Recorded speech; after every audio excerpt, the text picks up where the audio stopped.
Çox düşündükdən sonra axır ki qərar verdim ki, çəkilişi burada eləyim və arxa fon bulanıq şəkildə görünür. Düşünürəm ki, bu da bir fərqli olar. Yəni bu videoda qoy bu formada olsun. Siz yenə də estetik baxımdan bəyənməsəniz, heç olmasa buradakı söhbətdən faydalana bilərsiniz.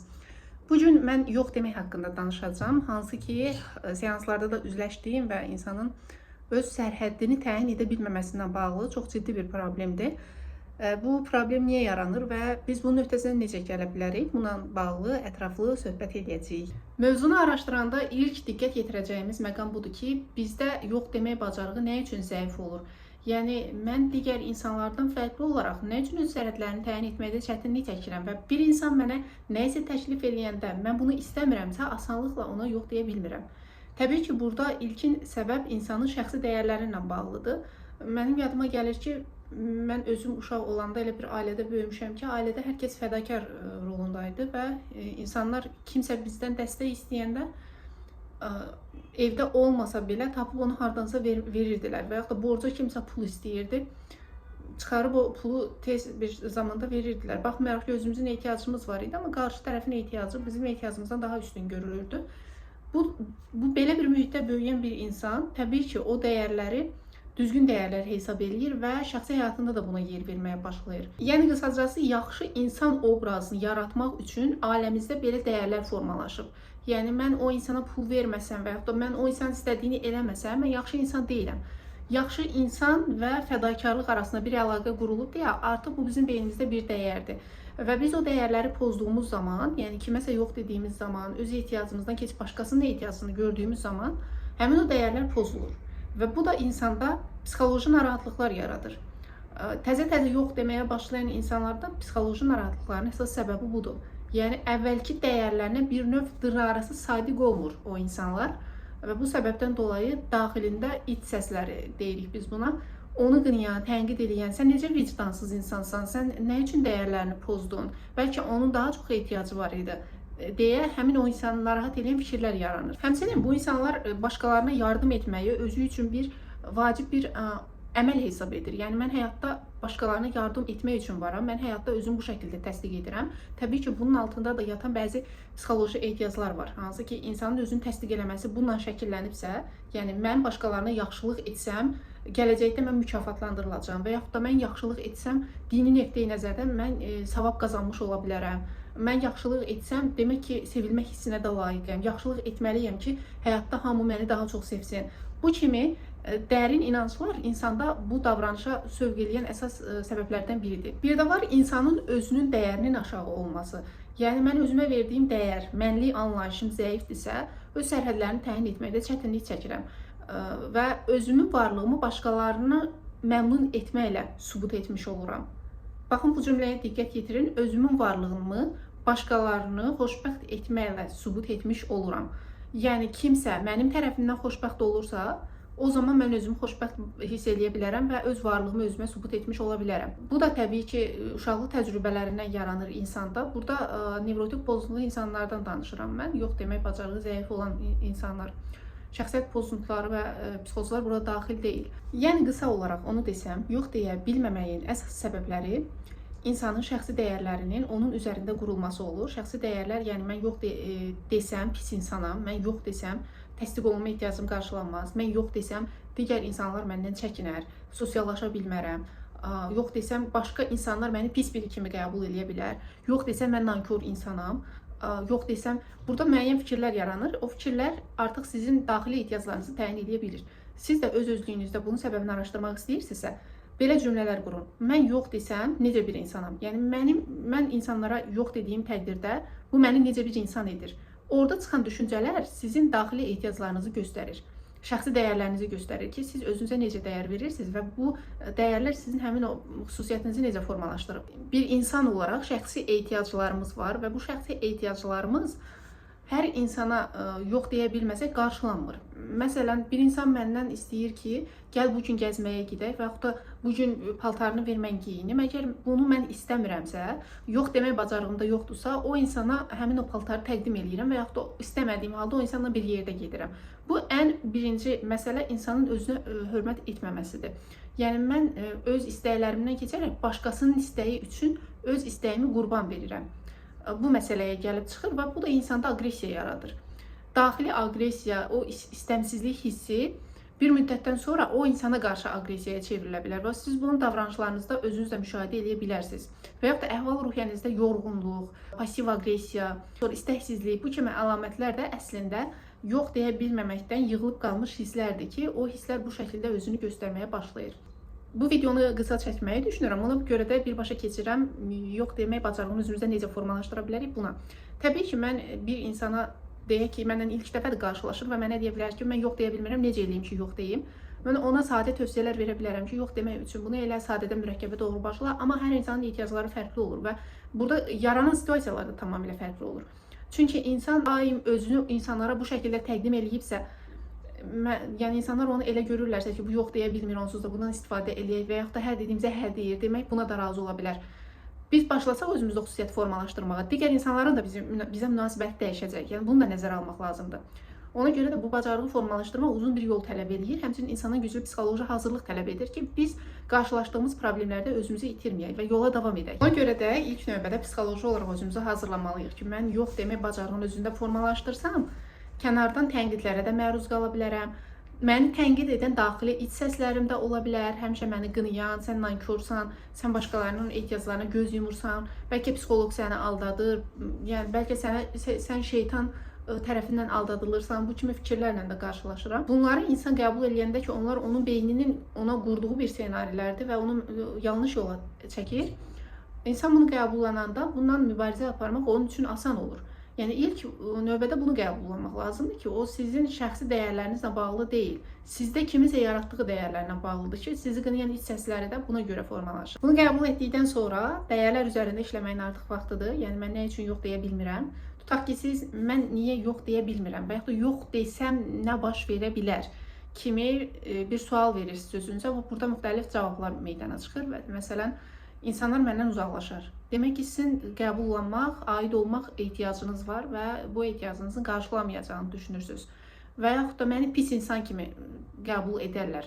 Uşaqlıq dönəmindən valideynləriniz və yaxud da ətrafınızdakı insanlar sizə buna sövq edib deyə, yaxşı insan olmaq üçün hamının ehtiyaclarına baxmalısan, hamıya yardım etməlisən düşüncəsini formalaşdırıblar deyə, yenə də bu sizdə bir iç səsi kimi yaranır ki, mən yox desəm belə ola bilər.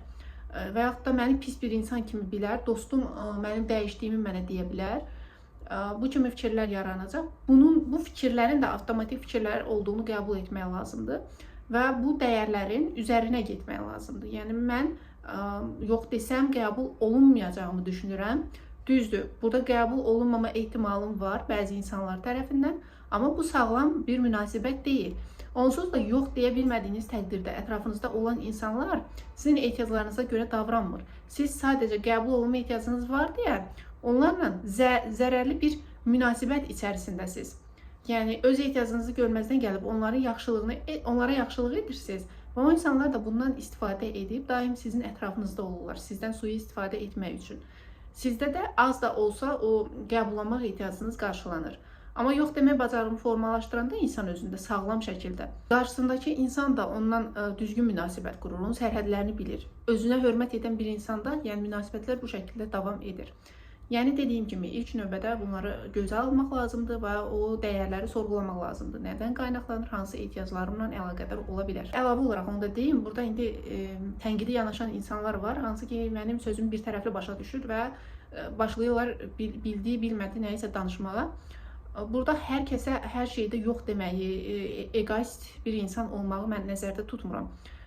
Bir insana yaxşılıq etmək, ona fədakarlıq etmək təbii ki, bizim insani keyfiyyətlərimizdən biridir. Amma baxır harda necə, əgər mən sərhədlərimi pozaraq, ehtiyaclarını görməzdən gələrək, başqa bir insana yaxşılıq edirəmsə, əl uzadıramsa, mənim daxilimdə natamamlıq kompleksi və ya da günahkarlıq hissi çox yüksək səviyyədədirsə, Düşünürəmsə ki, mən bu gün burada çörək yeyirəm, Afrikadakı uşaqlar acdır. Daim bu təfəkkürlə hərəkət edirəmsə, bu normal bir hal deyil. Bu insanın günahkarlıq kompleksindən qaynaqlanan bir davranış tərzidir. Burada mənim nəzərdə tutduğum insan ehtiyaclarından, öz ehtiyaclarından keçməsi, öz şəxsi dəyərlərini və şəxsi ehtiyaclarını başa düşməməsi, daha doğrusu şəxsi sərhədlərini başa düşməməsi və bunun əsasında müəyyən bir davranış sərgiləməsi ilə bağlıdır. Əgər bir insan normal təfəkkürdədirsə, təbii ki, o başqalarına da yaxşılıq eləyir, öz qəbul edə biləcəyi səviyyədə. Yəni mən bu yaxşılığı edirəm, sadəcə mənim tutaq ki, maddi gəlirim bu qədərdir. Bunu verəndə özümü daha gümrah hiss edirəm. Düşünürəm ki, mənim əvvəl əziyyət çəkmişəm, indi də mənim kimi əziyyət çəkən insan var. Bunu ona görə edirəm. Etməsəm belə günahkarlıq hiss eləmərəm. Bu təfəkkürlə siz birinə yaxşılıq eləsəniz, bu normal səviyyədə qəbul edilir. Gəldik ən əsas məsələyə. Biz yox deməyi necə başlaya bilərik? Əslində sadədən mürəkkəbə prinsipi aktualdır. Sadəcə bundan əvvəl danışdıqlarımı mütləq şəkildə nəzərə almalısınız. Siz ehtiyaclarınızı və qarşınıza çıxa biləcək problemləri. Bunu nəzərə alanda insan yolu daha yaxşı gedir. Baxın, bir insan gəlibsə deyir ki, bu gün məsələn geyimini verə bilərsən, mən geyinim. Biz nə edirik? Əgər yox demək bacarığını özümüzə formalaşdırmağa başlayırıqsa, başlayır orada açıqlama verməyə.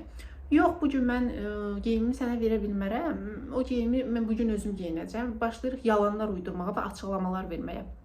Bunun heç birinə ehtiyac yoxdur. Siz əgər nəyəsə yox deyirsinizsə, qısa və net şəkildə öz hisslərinizi ifadə edərək bunu bildirin.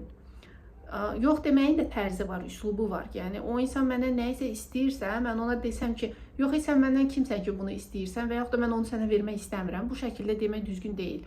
Normal üslubda mən geyimlərimi verməyi sevmirəm və yaxud da bu geyimi bölüşməyi sevmirəm. Geyim bölüşəndə özümü narahat hiss edirəm. Biraz təşvişli hiss edirəm kimi.